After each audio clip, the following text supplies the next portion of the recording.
وسلم على رسوله الكريم اما بعد فاعوذ بالله من الشيطان الرجيم بسم الله الرحمن الرحيم انه من سليمان وانه بسم الله الرحمن الرحيم آمنت بالله صدق الله العظيم۔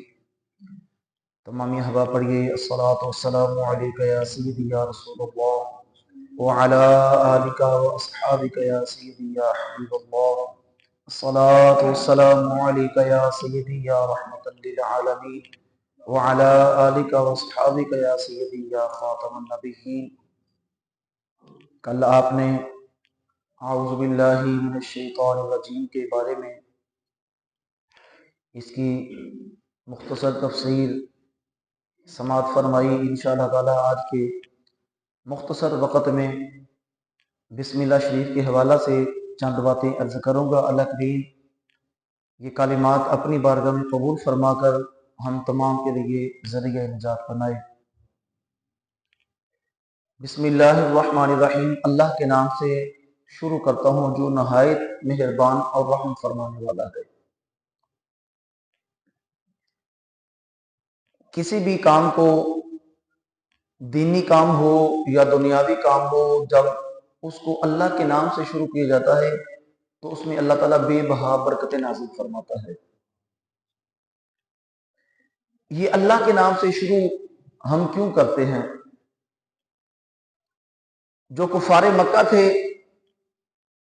جب وہ کوئی کام شروع کرتے تو اپنے بتوں کے نام سے شروع کرتے۔ کوئی کام شروع کرتے تو کہتے بسم اللہ والعزا، لات اور عزا کے نام سے وہ اپنے کام کو شروع کرتے۔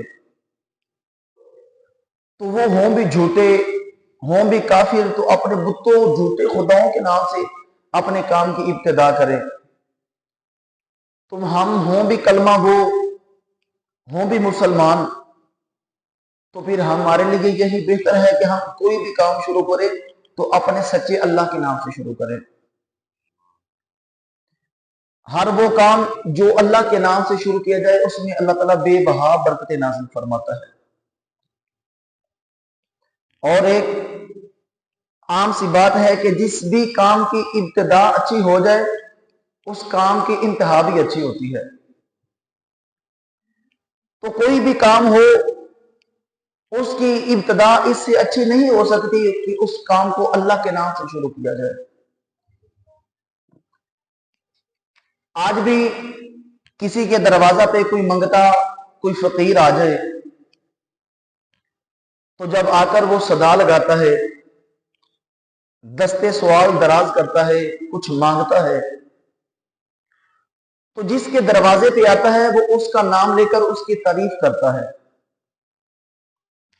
اب گھر والا سمجھ جاتا ہے کہ فلاں فقیر ہے، اب میرا نام لے کے میری تعریف کر رہا ہے، اب اس کو کچھ دینا چاہیے۔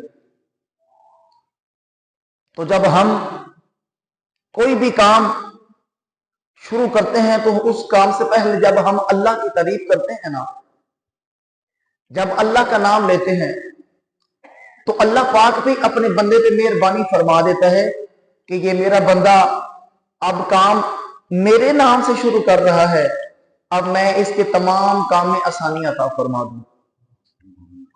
تو اللہ تعالیٰ اس کام میں بے شمار برکتیں نازل فرما دیتا ہے۔ تو حاضرین محترم، اس کی جو دو صفاتوں کا ذکر ہے نا، الرحمن الرحیم، یہ اس نے کرم کے اور رحمت کے دریا بہا دیے ہیں۔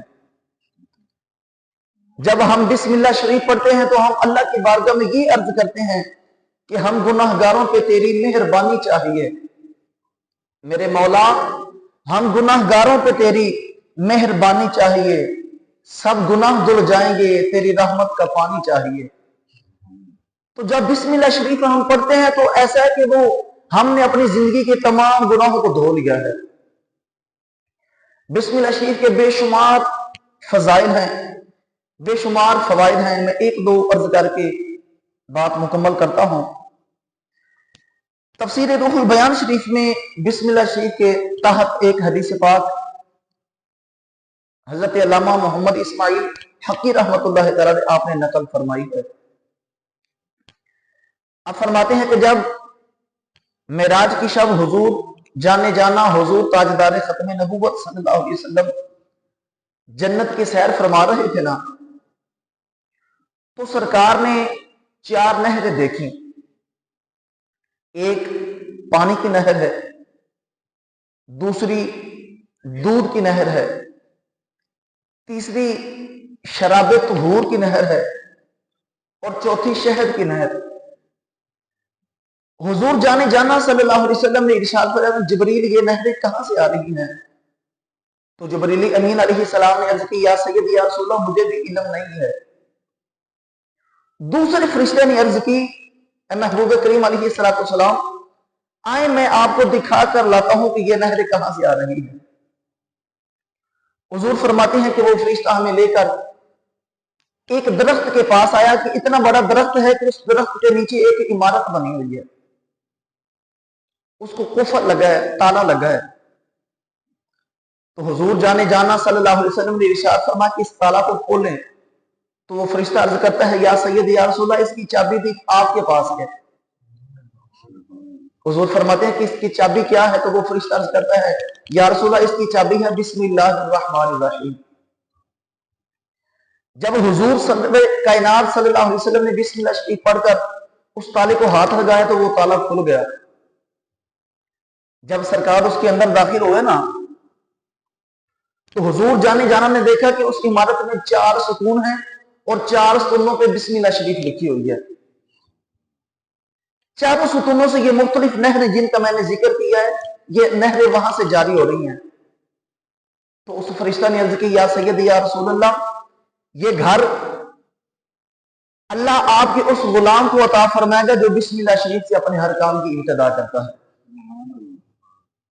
हाज़रीन मोहतरम देखें, सिर्फ जन्नत की जमानत नहीं मिल रही, बल्कि जन्नत की महाल की भी जमानत मिल रही है, और जो अल्लाह ने अपनी नेमतें जारी फरमाई है उन नेमतों की भी जमानत मिल रही है। तो बिस्मिल्लाह शरीफ कितनी इसमें बरकत है। मैं आखिरी बात अर्ज करके बात मुकम्मल करना चाहता हूं। तफसीर कबीर शरीफ में बिस्मिल्लाह शरीफ की तफसीर में लिखा हुआ है कि फिरौन उसने खुदाई दावा करने से पहले एक घर बनवाया और घर के बाहर बिस्मिल्लाह शरीफ लिख दी। तो जब उसने खुदाई का दावा कर दिया तो सरकार मूसा अलैहिस्सलाम ने अर्ज की, इलाहुल आलमीन इसको गर्क कर, तबाह कर, इस पे अजाब नाज़िल फरमा। तो आवाज आती है, प्यारे कलीम इस पे अजाब कैसे नाज़िल करो, इसने अपने घर के बाहर मेरा नाम लिखा हुआ है। जब उसका वो गर्क होने का वक्त आया तो फिर वो घर से बाहर आया, वो दरिया नील की तरफ आया। तो अल्लाह ने तब तक उस पे अजाब नाज़िल नहीं किया जब तक वो उस घर में रहा जिस घर के बाहर बिस्मिल्लाह शरीफ लिखी हुई थी।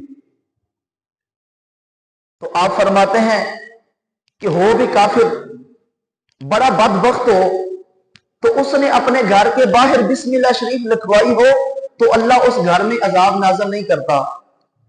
तो बंदा मोमिन हो, नमाज पढ़ने वाला हो, तो उसने अपने दिल पे और अपनी जुबान पे बिस्मिल्लाह शरीफ के कलिमात लिखी हो तो फिर अल्लाह उसके अजाब कैसे नाज़िल फरमाएगा। बिस्मिल्लाहिर्रहमानिर्रहीम जब बंदा ये अर्ज करता है ना, अल्लाह के नाम से शुरू करता हूं जो निहायत मेहरबान और बड़ा रहम फरमाने वाला है, तो अल्लाह की जात खुश हो जाती है कि मेरा बंदा मेरी तारीफ कर रहा है, मेरी बड़ाई बयान कर रहा है।